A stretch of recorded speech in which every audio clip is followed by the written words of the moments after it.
Hello everyone, welcome back to Medilan India YouTube channel. आज हम बात करेंगे आपको अपने मेडिकल स्टोर पर कौन कौन सी एंटी डायरियल मेडिसिन रखनी चाहिए। जब हम अपना न्यू मेडिकल स्टोर ओपन करते हैं तो सबसे बड़ी प्रॉब्लम फेस करनी पड़ती है, वो रहती है कि कस्टमर के डिमांड के अकॉर्डिंग हमें कौन कौन से प्रोडक्ट रखने चाहिए और उनका क्या यूज़ रहेगा। इसका मेन कारण है कि हमारे पास कस्टमर की डिमांड के अकॉर्डिंग प्रोडक्ट लिस्ट नहीं होती। तो इस प्रॉब्लम को सोल्व करने के लिए मैं आप सबके लिए लेकर आया हूँ एक कंप्लीट वीडियो लेक्चर सीरीज़, जिसमें मैं स्टेप बाय स्टेप आपको बताऊंगा आपको अपने मेडिकल स्टोर पर कस्टमर की डिमांड के अकॉर्डिंग कौन कौन से प्रोडक्ट रखने चाहिए, उनका क्या क्या यूज़ रहेगा। और साथ ही साथ मैं फ्री पीडीएफ लिंक भी प्रोवाइड करूंगा जिसको आप डाउनलोड करके रख सकते हो, जो आपको हेल्प करेगी आपका मेडिकल स्टोर रन करने में। तो वीडियो को एंड तक ज़रूर देखें। वीडियो स्टार्ट करने से पहले मैं आप सबको बताना चाहूँगा, ये वीडियो लेक्चर बेस्ड है drug use for GI system में। जो हमारा गैस्ट्रो इंटेस्टाइनल सिस्टम होता है उसके लिए जो जो मेडिसिन यूज़ की जाती हैं, ये वीडियो लेक्चर सीरीज़ उस पर बेस्ड है। जीआई सिस्टम में बेसिकली हमारे पास एंटासिड्स आते हैं, एसिड इनहिबिटर मेडिसिन आती हैं, एंटी अल्सर मेडिसिन आती हैं, एच पाइलोरी कॉम्बिनेशन मेडिसिन आती हैं, प्रोकैइनेटिक मेडिसिन आती हैं, डाइजेस्टिव एंजाइम्स आते हैं, लीवर की मेडिसिन आती हैं, एंटी एलमेंथिक मेडिसिन आती हैं, पाइल्स की मेडिसिन आती है, एंटी डायरियल मेडिसिन आती हैं, एंटी एमिटिक मेडिसिन आती हैं और एंटी स्पाज्मोटिक मेडिसिन आती हैं। इन सभी वीडियो लेक्चर सीरीज़ में मैं 9 वीडियो ऑलरेडी अपलोड कर चुका हूं, जिनका लिंक आपको डिस्क्रिप्शन में मिल जाएगा। वहां पर जाकर इन सभी वीडियोस को देख सकते हो और इनमें बताई गई मेडिसिन को अपने मेडिकल स्टोर पर रख सकते हो, जो आपको हेल्प करेगी आपका मेडिकल स्टोर रन करने में। तो आज हम बात करेंगे आपको अपने मेडिकल स्टोर पर कौन कौन सी एंटी डायरियल मेडिसिन रखनी चाहिए। सबसे पहले हम बात करेंगे what is anti diarrhoeal medicines. Anti diarrhoeal medicine are those medicine which is use to reduce fluid in stool. Means anti diarrhoeal medicine वो मेडिसिन होती हैं जिनका यूज़ किया जाता है स्टूल में फ्लूइड को रोकने के लिए। अगर मैं इसके कोज की बात करूं तो डायरिया किस किस वजह से हो सकता है। डायरिया बेसिकली इन्फेक्शन की वजह से, मेडिटेशन की वजह से और डाइटरी फैक्टर की वजह से हो सकता है। इन्फेक्शन के अंदर हमारे पास आता है बैक्टीरियल और viral infection can cause loose stool, watery stool, nausea and vomiting. Infection में बेसिकली होता क्या है, बैक्टीरियल और वायरस क्या करते हैं, हमारी बॉडी में इन्फेक्शन कोज करते हैं, जिसकी वजह से पेशेंट को लूज मोशन हो सकता है, वाटरी स्टूल हो सकता है, नोजिया और वोमिटिंग देखने को मिलती है। अगर मैं मेडिटेशन की बात करूं तो some antibiotic can affect bacteria and cause loose stool, nausea and vomiting. हमारे पास कुछ ऐसी एंटीबायोटिक मेडिसिन होती हैं जो क्या काम करती है, जो हमारे बैक्टीरिया, जो हमारे गट में बैक्टीरिया होता है उसको इफेक्ट कर देती हैं, जिसकी वजह से पेशेंट को लूज मोशन लग जाते हैं, नोजिया और वोमिटिंग की दिक्कत होनी शुरू हो जाती है। डाइटरी फैक्टर्स की अगर मैं बात करूं तो sometime food allergy can trigger diarrhoea. Means sometime food की एलर्जी की वजह से भी पेशेंट को डायरिया हो सकता है। अगर मैं सिम्टम की बात करूं तो इसमें क्या क्या होता है, पेशेंट को लूज और वाटरी स्टूल देखने को मिलता है, एब्डोमिनल में क्रैम्प्स और पेन देखने को मिलता है, urgent need to stool pass में स्टूल पास करने की अर्जेंसी फील होती है, ब्लोटिंग होती है और नोजिया एंड वोमिटिंग देखने को मिलती है डायरिया के केस में। अब हम बात करेंगे आपको अपने मेडिकल स्टोर पर कौन कौन सी एंटी डायरियल मेडिसिन रखनी चाहिए। सबसे फर्स्ट नंबर पर हमारे पास आती है लोपेरामाइड टैबलेट और कैप्सूल। अगर मैं लोपेरामाइड की बात करूं तो ये 2 mg स्ट्रेंथ में अवेलेबल होता है। टोरेंट फार्मास्यूटिकल इसको मैन्युफैक्चर करती है लोपेरामाइड टैबलेट के नाम से। आरपीजी लाइफ साइंस इसको मैन्युफैक्चर करती है लोमोफिल प्लस टैबलेट के नाम से। सिप्ला इसको मैन्युफैक्चर करती है रोको कैप्सूल के नाम से।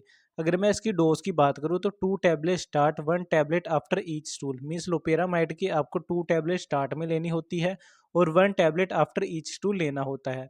अगर मैं इसके यूज़ की बात करूं तो it is used in treatment of diarrhoea. Means इसका बेसिकली यूज डायरिया को ट्रीट करने में ही किया जाता है। इसके एक स्पेशल केस निकल कर ये आता है कि जिस पेशेंट को डायरिया के साथ साथ ब्लड भी आता है तो उस केस में लोपेरामाइड को नहीं दिया जाता, उस केस में इफेक्टिव नहीं है। तो आपको अपने मेडिकल स्टोर पर लोपेरामाइड को तो रखना ही चाहिए, क्योंकि डॉक्टर इसको मोस्टली प्रिस्क्राइब करते ही हैं। सेकंड नंबर पर हमारे पास आती है क्यूनोडोक्लो टैबलेट, जिसकी मैं स्ट्रेंथ की बात करूँ तो ये 250 mg स्ट्रेंथ में अवेलेबल होती है। ईस्ट इंडिया फार्मास्यूटिकल कंपनी इसको मैन्युफैक्चर करती है इंटेरोक्यूनिल टैबलेट के नाम से। अगर मैं इसकी डोज की बात करूँ तो इसकी डोज रहती है TDS 3 to 5 डेज। मीन्स आपको इंटेरोक्लोन को दिन में 3 बार लेना होता है और 3 से 4 दिन तक इसको लिया जाता है। अगर मैं इसके यूज़ की बात करूँ तो it is used to treat worm infection. इंटेरोक्लोन का बेसिकली यूज़ वोम इन्फेक्शन को ट्रीट करने के लिए किया जाता है। It is used to treat treat intestinal infection such as एमोबियोसिस।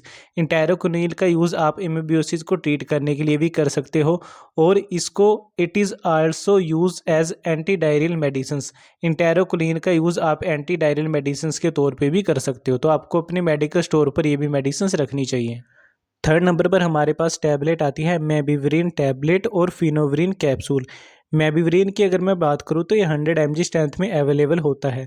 इसको एबोट मैन्युफैक्चर करती है कोलोस्पा टैबलेट के नाम से। डॉक्टर रेड्डी इसको मैन्युफैक्चर करती है मोरियस टैबलेट के नाम से।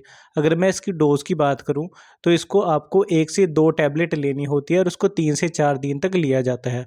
अगर मैं फिनोवरीन कैप्सूल की बात करूं तो ये 100 mg और 200 mg स्ट्रेंथ में अवेलेबल होता है। माइक्रोलैब इसको मैन्युफैक्चर करती है स्पास्मो प्राइम 100 mg कैप्सूल और 200 mg कैप्सूल के नाम से। अगर मैं इसकी डोज की बात करूं तो आपको इस कैप्सूल को दिन में 1 से 2 बार लेना होता है और इसको 3 से 4 दिन तक लिया जाता है। अगर मैं इसकी यूज़ की बात करूं तो it is used to treat and relief IBS such as stomach pain, cramps in abdominal gas and bloating. इन दोनों टैबलेट का basically use IBS irritable bowel syndrome को ट्रीट करने के लिए किया जाता है। साथ ही साथ इसका यूज़ स्टमक पेन में, ब्लोटिंग में, क्रैम्प्स में, गैस में और ब्लोटिंग के केस में भी किया जा सकता है। इन 2 टैबलेट का also use anti diarrhoeal medicines के तौर पे भी किया जा सकता है। तो आपको अपने मेडिकल स्टोर पर ये भी मेडिसिन्स रखनी चाहिए। फोर्थ नंबर पर हमारे पास आती है प्रोबायोटिक मेडिसिन, जिसमें हमारे पास आती है सैक्रोमाइसिन सैसे। अगर मैं इसके स्ट्रेंथ की बात करूँ तो ये 282.5 mg स्ट्रेंथ में अवेलेबल होती है। लीफोर्ड इसको मैन्युफैक्चर करती है सैक्मीगट नाम से। अगर मैं इसकी डोज की बात करूँ तो इसको आपको दिन में OD मीन्स दिन में 1 टाइम लेना होता है। 7 to 10 डेज तक इसको लिया जाता है डायरिया को ट्रीट करने के लिए। इसका बेसिकली यूज़ डायरिया को ट्रीट करने के लिए ही किया जाता है। ये एक प्रोबायोटिक मेडिसिन है, तो इसको भी आपको अपने मेडिकल स्टोर पर रखना चाहिए। फिफ्थ नंबर पर हमारे पास टैबलेट आती है रेसिकोडोड्रिल टैबलेट, जिसकी मैं स्ट्रेंथ की बात करूँ तो ये 10 mg और 30 mg स्ट्रेंथ में अवेलेबल होती है। टोरेंट फार्मास्यूटिकल इसको मैन्युफैक्चर करती है जीडो 10 mg और जीडो 30 mg टैबलेट के नाम से। अगर मैं इसकी डोज की बात करूं तो इसकी डोज रहती है 1.5 mg पर kg TDS। मीन्स आपको इस टैबलेट को दिन में 3 बार लेना होता है। एक अगर मैं इसके यूज़ की बात करूं तो it reduce the water secretion from intestinal mucosa. Means ये टैबलेट क्या करती है, जो हमारे इंटेस्टाइन में से वाटर रिमूव हो रहा होता है स्टूल की फॉर्म में, ये उसकी सिक्रीशन को रिड्यूस कर देती है। सेकंड इसका यूज़ किया जाता है, it is used for symptomatic treatment of acute diarrhoea in infant and childrens. Means इस टैबलेट का बेसिकली यूज़ चिल्ड्रंस में और छोटे बच्चों में एक्यूट डायरिया को ट्रीट करने के लिए किया जाता है। तो आपको इस टैबलेट को भी अपने मेडिकल स्टोर पर रखना चाहिए। तो ये था आज का हमारा वीडियो लेक्चर सीरीज़, जिसमें हमने जाना आपको अपने मेडिकल स्टोर पर कौन कौन सी एंटी डायरियल मेडिसिन रखनी चाहिए। आज की वीडियो का PDF लिंक आपको डिस्क्रिप्शन में मिल जाएगा, वहाँ पर जाकर इसको डाउनलोड करके रख सकते हो, जो आपको हेल्प करेगी आपका मेडिकल स्टोर रन करने में। वीडियो अच्छी लगी हो तो वीडियो को लाइक करें, चैनल पर अगर आप नए हो तो चैनल को सब्सक्राइब करें। Thank you for watching this video.